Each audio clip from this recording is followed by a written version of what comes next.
Kramer versus Kramer, Freddy versus Jason, Alien versus Predator, X versus Sever, and now Marty versus Marvel. You must think I'm pretty sick or something. Only a little. On this IMD Brief, we break down what the legendary auteur has been saying about Marvel movies and why his latest and greatest, The Irishman, may be from the mean streets of the MCU. Since the early 1970s, Martin Scorsese has been changing how we see, hear, and understand cinema. While his film foundation preserves and restores classics that could have been lost to time, the director has helmed 25 features, over a dozen documentaries, and myriad other projects, including some memorable voice acting. Find a happy place. Happy place. There is no happy place with him around. Lately, Marvel has been grinding Marty's gears.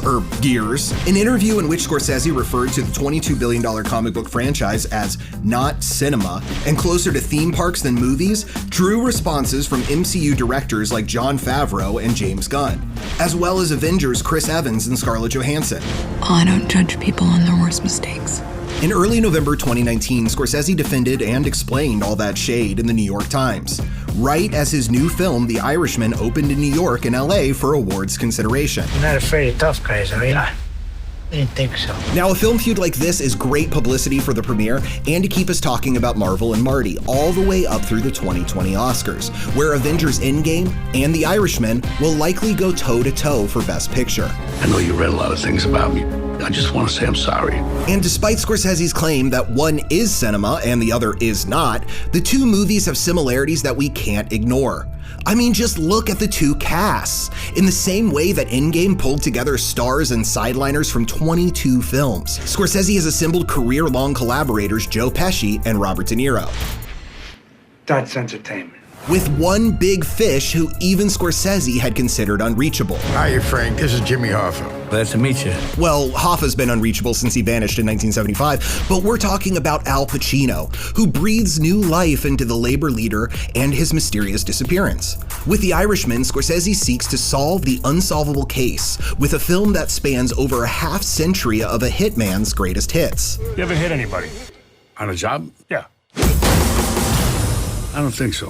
De Niro, Pacino, and Pesci, all three being gunslinging septuagenarians, had to be de-aged via visual effects to embody their characters from the 1940s up through the early 2000s. They're all gone. Frank, it's time. It's time you say what happened. Now, it may not be an MCU movie, but Marvel's X-Men: The Last Stand was the first to employ this style of CGI de-aging, with Professor X and Magneto getting a facelift for the opening scene. Charles, I like this one.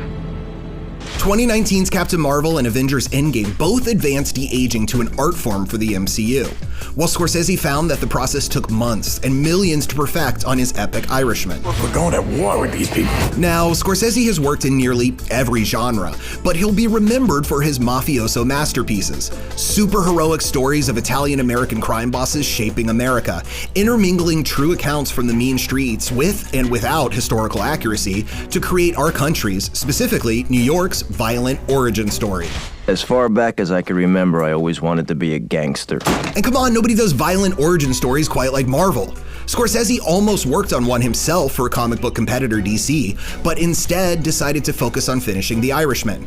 His producing partner, Emma Tillinger-Koskov, stayed on the all-too Marty-inspired Joker to the very end, whether they considered it to be cinema or not. Well, no one's laughing now. You can say that again, pal.